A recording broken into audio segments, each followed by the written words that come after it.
थोड़ी कुछ आयुर्वेदिक दवाएं ले लीजिए जो घर में ही है। जैसे एक बहुत अच्छी दवा आपके घर में है दालचीनी, दालचीनी मसाले के रूप में आप यूज करते हैं, वो आप खाइए पत्थर में पीस के पाउडर बना के।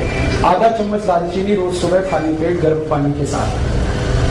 और अगर थोड़ा खर्च कर सकते हैं तो दालचीनी को शहद के साथ लीजिए, आधा चम्मच शहद आधा चम्मच दालचीनी गर्म पानी के साथ। बहुत अच्छी दवा है हाई बीपी के लिए। दूसरी और एक अच्छी दवा है, आप चाहें तो उसे भी ले सकते हैं, लेकिन दोनों में से कोई एक, या तो वो या तो वो। दूसरी दवा है मेथी दाना। मेथी दाना आधा चम्मच लीजिए, 1 गिलास गर्म पानी में रात को भिगा दीजिए, रात भर पड़ा रहने दीजिए उसको पानी में, सवेरे उठकर पानी को पी लीजिए और मेथी दाने को चबा के खा लीजिए। ये बहुत जल्दी आपका हाई बीपी ठीक करेगा, 1.5 से 2 महीने में बिल्कुल नॉर्मल कर देगा। और एक तीसरी दवा है हाई बीपी के लिए, अर्जुन की छाल। अर्जुन एक वृक्ष होता है, कहीं भी मिलता है, छत्तीसगढ़ में तो शायद हर जिले हर गांव में मिल जाता है। ये वृक्ष का जो तना होता है वहां से कुछ छाल उतरती है सूखी, वो बाजार में मिलती है, आप खरीदेंगे तो 25-30 रुपए किलो में मिलेगी, बहुत सस्ती। इस अर्जुन की छाल को धूप में सुखा के पत्थर में पीस के बना लीजिए इसका पाउडर।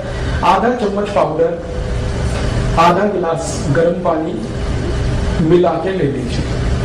बहुत अच्छा होगा कि आधा चम्मच अर्जुन छाल पाउडर को आधा गिलास गर्म पानी में उबाल दें और खूब उबलने के बाद उसको चाय की तरह से पिए। ये हाई बीपी को ठीक करेगा, कोलेस्ट्रॉल को ठीक करेगा, ट्राइग्लिसराइड्स को ठीक करेगा, मोटापा कम करता है। ये हार्ट में अगर कहीं आर्टरीज में ब्लॉकेज है तो ब्लॉकेज को भी ये निकाल देता है अर्जुन की छाल। डॉक्टर्स जिनके बारे में ये कहते हैं ना कि दिल कमजोर है आपका, अगर दिल कमजोर है तो आप जरूर अर्जुन की छाल लीजिए हर दिन, दिल बहुत मजबूत हो जाएगा। आपका ESR ठीक होगा, इंजेक्शन फ्रैक्शन की प्रॉब्लम है वो भी ठीक हो जाए। बहुत अच्छी दवा है ये अर्जुन की छाल। और एक अच्छी दवा है अपने घर में, उसका नाम है लौकी का रस। 1 कप लौकी का रस रोज पीना, सवेरे खाली पेट, नाश्ता करने से 1 घंटे पहले। और इस लौकी के रस में धनिया पत्ता, पुदीना पत्ता, तुलसी पत्ता, 5 धनिया पत्ता, 5 पुदीना पत्ता, 5 तुलसी पत्ता मिला के 3-4 काली मिर्च पीस के ये सब डाल के पीना, बहुत अच्छे से आपका बीपी ठीक करेगा। और ये हृदय को भी बहुत व्यवस्थित कर देता है। परम पूजनीय स्वामी रामदेव जी ने पिछले 10 वर्षों में करोड़ों भारतवासियों को लौकी का रस पिलाया और गंभीर रोग ठीक हुए, उनके डायबिटीज ठीक हुई, हाई बीपी ठीक हुआ। आज स्थिति ये है कि जो लौकी कभी 2 रुपए किलो बिका करती थी अब वो 20 रुपए किलो हो गई, क्योंकि डिमांड बढ़ी ना तो कीमत बढ़ गई। हमें इसका कोई अफसोस नहीं, अगर थोड़ी कीमत भी बढ़ी तो फायदा किसी किसान को ही मिला। आप चाहें तो लौकी को अपने घर में भी लगा सकते हैं, थोड़ी भी कच्ची जमीन है लौकी आराम से होती है। और लौकी के बारे में कहा जाता है कि खराब से खराब जमीन में पैदा हो जाता है, घर में भी लगा सकते हैं, छत में लगा सकते हैं। अगर आपकी छत है, एक गमला है ना, गमला मिट्टी का, उसी में लौकी लग जाएगी, एक बीज डालिए, बेल हो जाएगी, लौकी पूरी आएगी। और इसके 2 फायदे हैं, छत पे लौकी की बेल फैला दीजिए तो नीचे का तापमान कम हो जाएगा, अंदर का लौकी तो मिलेगी फ्रेश, घर के अंदर का तापमान कम हो जाएगा, करके देखा मैंने। और इसमें कम से कम 3 से 4 डिग्री का फर्क आ जाता है घर के तापमान, तो अंदर की गर्मी आप कम कर पाएंगे और आपको फ्रेश लौकी मिल जाएगी। मैंने इसका हिसाब निकाला था कि 100 वर्ग फीट की छत अगर किसी के भी पास है, 10 फीट लंबी 10 फीट चौड़ी, तो इसमें कम से कम 100 वर्ग फीट की छत में 5,000 रुपए की लौकी पैदा कर सकते हैं। कम से खुद खा सकते हैं, पड़ोसियों को खिला सकते हैं, क्योंकि ये बहुत भरपूर फल देने वाली बेल क्रीपर है, सूर्य के प्रकाश को ज्यादा अवशोषित करके काम करने वाला ये पौधा है। तो आप लौकी का रस पिए, बहुत अच्छा है, हाई बीपी भी ठीक करता है, कोलेस्ट्रॉल को ठीक रखेगा, ट्राइग्लिसराइड ठीक होंगे, डायबिटीज में भी काम आता है, शुगर को भी ठीक कर देता है, कई काम कर देता है। और एक दवा बताता हूँ, बहुत अच्छी दवा है, बिल्कुल मुफ्त की दवा है वो तो, बेल पत्र के पत्ते, ये हाई ब्लड प्रेशर में बहुत काम आते हैं, आप इसको उपयोग करिए। 5 पत्ते ले लीजिए बेल पत्र के, पत्थर में पीस के बनाइए उसकी चटनी, और जो चटनी बन गई बेलपत्र के पत्ते की, उसको 1 गिलास पानी में डाल के खूब गर्म कर दीजिए, इतना गर्म करिए कि पानी आधा हो जाए, फिर इसको ठंडा करके पी लीजिए। ये सबसे जल्दी हाई ब्लड प्रेशर को ठीक करता है और ये बेलपत्र आपके शुगर को भी नॉर्मल करेगा। जिनको हाई ब्लड प्रेशर और डायबिटीज दोनों हैं उनके लिए ये सबसे अच्छी दवा है बेलपत्र। शुगर भी ठीक होगी, ब्लड प्रेशर भी ठीक। और ये बेलपत्र वही है जो हम शंकर भगवान को अर्पित करते हैं। मेरा एक निवेदन है कि आप जब शंकर भगवान को बेलपत्र अर्पित करते हैं तो शंकर जी का स्पर्श करा के ये वापस ले आइए, क्योंकि ये प्रसाद है। आप वहां मंदिर में छोड़ देते हैं बेलपत्र को, पुजारी क्या करता है वो इकट्ठा करके कचरे के डिब्बे में फेंक देता है। मैंने इसका हिसाब निकाला था कि जितने शंकर जी के मंदिर भारत में हैं, सावन के महीने में, सावन का महीना सबसे ज्यादा हमारे यहाँ पूजा पाठ का महीना होता है, तो श्रावणी 4 सोमवार, कभी कभी 5 आते हैं, उन 5 सोमवारों को जितना बेलपत्र हमारे मंदिरों में चढ़ा दिया जाता है, अगर वही हम इकट्ठा कर लें और उसको सुखा के पाउडर बना लें तो 20 करोड़ भारतवासियों का हाई ब्लड प्रेशर इससे ठीक किया है। हाई बीपी भी ठीक कर पाएंगे हम, शुगर भी ठीक कर पाएंगे। अब होता यह है कि हम तो बेलपत्र छोड़ के चले आते हैं, पुजारी को कोई काम नहीं है उसका, वो बेचारा अगले दिन सफाई करके फेंक देता है कचरे में, और कहाँ जाता है वो तो मुझे मालूम नहीं।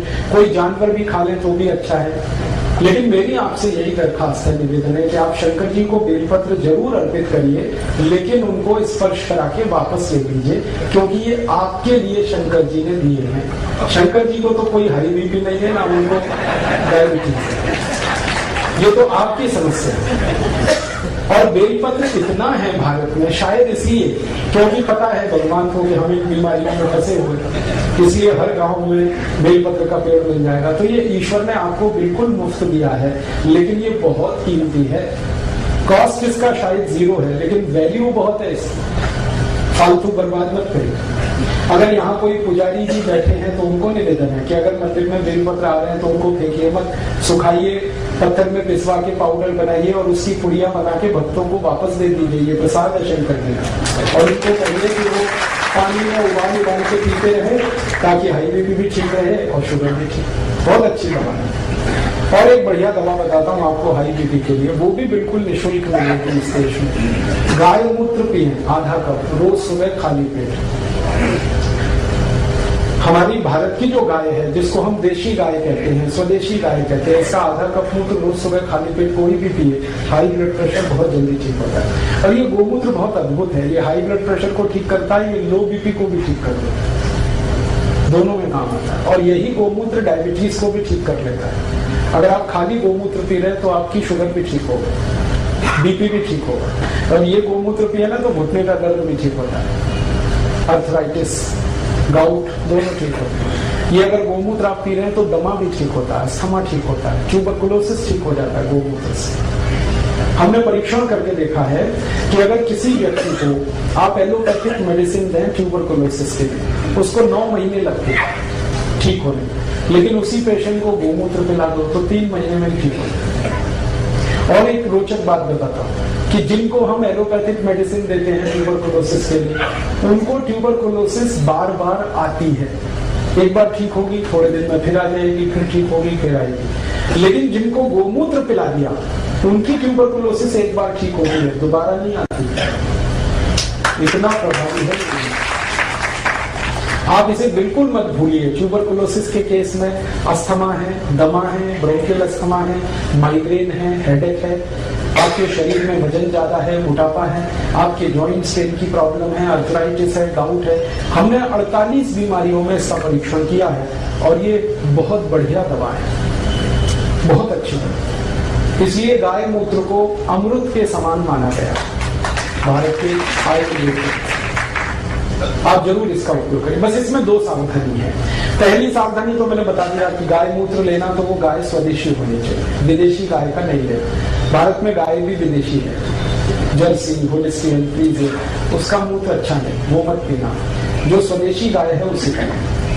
आप ये पूछोगे पहचान कैसे करें स्वदेशी गाय की? बहुत आसान है। जिस गाय का शरीर ऊपर से आप देखो, उसकी पीठ ऐसे सपाट है, प्लेन, वो सभी विदेशी गाय है। और जिस गाय की पीठ पर ऐसे करके कंधा निकला हुआ है पीछे, वो सभी देशी गाय है, भारत की गाय। तो ऐसे कंधा निकला हुआ अगर अच्छे से निकला है, बढ़िया, तो वो सबसे अच्छी गाय है, उसी का मूत्र पीना है। और दूसरी एक सावधानी है कि गाय का मूत्र जब आप लेंगे तो वो गाय गर्भावस्था में नहीं होनी चाहिए। अगर गाय गर्भवती है तो उसका मूत्र नहीं लेना, और ये तो पता आपको हो ही जाएगा वो गर्भवती है या नहीं।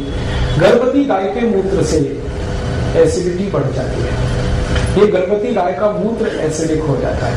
वैसे गाय का मूत्र जो है ना वो एल्कलाइन है, क्षारीय है, लेकिन जब गाय गर्भावस्था में होती है तो मूत्र उसका एल्कलाइन नहीं रहता, वो एसिडिक हो जाता है, और वो एसिडिक मूत्र आपको तकलीफ करेगा, इसलिए वो आप नहीं लेना। तो इसका मतलब सीधा सा ये है कि कुमारी गाय का मूत्र लेना, जो माँ नहीं बनी उसका लेना, जो बछड़ी है बछिया है उसका लेना, ठीक है। ये सबसे आसान तरीका है गोमूत्र लेने। आगे चलें, कुछ और बीमारियों की बात करूं। अभी हाई बीपी तो हो गया, इतनी दवाएं, लेकिन बस मेरा निवेदन है कि जितनी मैंने दवाएं बताई इनमें से कोई एक ही लेनी है आपको। हाँ, आप दालचीनी चाहो तो दालचीनी ले लो, आप मेथी का दाना चाहो तो मेथी का दाना ले लो, लौकी का रस चाहो तो लौकी का रस ले लो, बेलपत्र चाहो तो बेलपत्र का काढ़ा, एक ही लेना, और प्राणायाम के साथ तो बिल्कुल जल्दी ठीक हो जाएंगे। आगे चले, लो बीपी। लो बीपी की एलोपैथी में तो कोई दवा नहीं, देखो आप आयुर्वेद में बहुत दवाएं हैं, भरपूर दवाएं हैं लो बीपी। सबसे अच्छी दवा है गुड़।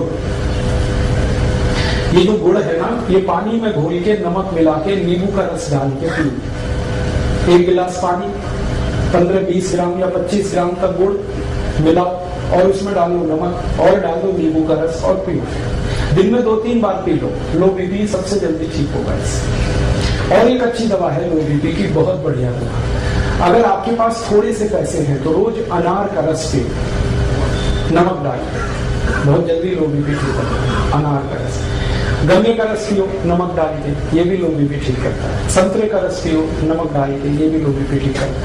अनानास का रस पी सकते हैं नमक डाल के, ये भी लो बीपी ठीक करता है। और एक बढ़िया दवा बताता हूँ लो बीपी की, मिश्री और मक्खन मिला के खाओ, ये लो बीपी की सबसे अच्छी दवा है। मक्खन वो जो घर में आप निकालते, बाजार वाला नहीं, दही बना के उसमें से मक्खन जो निकलता है वो मक्खन ताजा, और मिश्री मिला के खाओ। श्री कृष्ण भगवान की डाइट है मक्खन मिश्री, रोज खाते, और इसी की ताकत से कंस को मारा, जरासंध को मारा, इसी की ताकत से मारा। मतलब मैं आपको बड़ी गहरी बात कह रहा हूं, मक्खन खाने से मत डरो। जब श्री कृष्ण खाते थे तो आप भी खाओ। आप कहेंगे कि डॉक्टर तो मना करता है। हाँ, डॉक्टर मना करता है, क्यों? क्योंकि डॉक्टर को जो पढ़ाया गया है वो मक्खन के बारे में नहीं पढ़ाया। मक्खन तो सिर्फ भारत में होता है। डॉक्टरी की जो पढ़ाई है इसका सिलेबस तो आप जानते हैं यूरोपियन अमेरिकन, और वहां मक्खन कौन सा है? पाश्चराइज्ड, वो खतरनाक है, वो जल्दी डाइजेस्ट नहीं होता, वो कोलेस्ट्रॉल बढ़ाता है। लेकिन हम जो दही में वो चलाते हैं ना, क्या कहते हैं उसको, मथानी, रही, दही में मथानी चला के जो मक्खन निकलता है, ये सबसे जल्दी डाइजेस्ट होने वाला फैट है, इससे जल्दी कोई चीज नहीं हजम होती है। और मक्खन के साथ अगर मिश्री मिक्स हो गई तो ये एक दूसरे के ऐसे जबरदस्त दोस्त हैं कि इनका कहना क्या। मेरा तो आप सभी को निवेदन है कि आपके घर के छोटे बच्चों को ये रोज खिलाओ मक्खन मिश्री, और थोड़ा सा काली मिर्च है, थोड़ी काली मिर्च डाल दो, मक्खन मिश्री मिक्स करके रोज नाश्ते में दे दो। बच्चों को तो जरूर देना। मिश्री में चीनी के गुण नहीं होते क्या? मिश्री जो है ना चीनी से नहीं बनती, वो खांड सारी से बनती है। चीनी बनाने का प्रोसेस बिल्कुल अलग है, मिश्री बनाने का बिल्कुल अलग है। और मिश्री जब आप खरीदना ना बाजार से, तो मैं बताता हूँ, वो एक गोल बॉल जैसी आती है जिसमें धागा लगा रहता है, वो खरीदना। आजकल मिश्री ऐसी भी आने लगी है जो चीनी जैसी क्यूबिक फॉर्म में, वो मत लेना, वो चीनी से ही बन रही है। जो असली मिश्री है वो बॉल की तरह से होती है, गोल गोल होती है, उसमें धागा लगा रहता है, वो खांड से बनती है। खांड जो है ना चीनी से बिल्कुल अलग चीज है। तो आप वो वाली मिश्री खाओ, मक्खन मिला, बहुत बढ़िया। और मिश्री ना मिले तो गुड़ तो है ही, गुड़ और मक्खन खाओ। लो बीपी में इतने अच्छे रिजल्ट है इसके जो किसी मेडिसिन के नहीं, मक्खन गुड़ या मक्खन मिश्री। और एक बढ़िया दवा बताता हूँ लो बीपी की, दूध में घी मिला के पियो। 1 गिलास दूध, 1 चम्मच घी, और घी एक गाय वाला, ना मिले तो भैंस वाला भी चलेगा, लेकिन अच्छा गाय वाला, और गाय वही जो देशी। 1 चम्मच घी, 1 गिलास दूध, रोज रात को पी के सो जाओ, लो बीपी बहुत अच्छे से ठीक होगा। और एक बढ़िया दवा है लो बीपी की, वो तो सबसे अच्छी दवा है, सबसे सस्ती है। नमक का पानी पियो, पानी में नमक डाल के पीते रहो। जो सबसे गरीब लोग हैं, जो न मक्खन खा सकते हैं, न मिश्री खरीद सकते हैं, ना गन्ने का रस, ना अनार का रस, तो उनको बता दो कि पानी और नमक इतना तो पी सकते हैं, और गुड़ डाल दें तो और भी अच्छा है। नहीं डालें तो नमक पानी पीते रहें दिन में 2-3 बार। मैंने देखा है भारत में, मेरा अनुभव है कि ज्यादा गरीब लोगों को लो बीपी की ही शिकायत है। क्यों? खाने पीने को अच्छे से नहीं मिल रहा है, भरपूर नहीं मिल रहा है। तो लोग जिनको खून कम होगा उनको बीपी कम होने ही वाला, तो उनको इतना हम बता सकते हैं कि नमक घोल के पानी में पीते हैं। मेरा हो मन स्वदेशी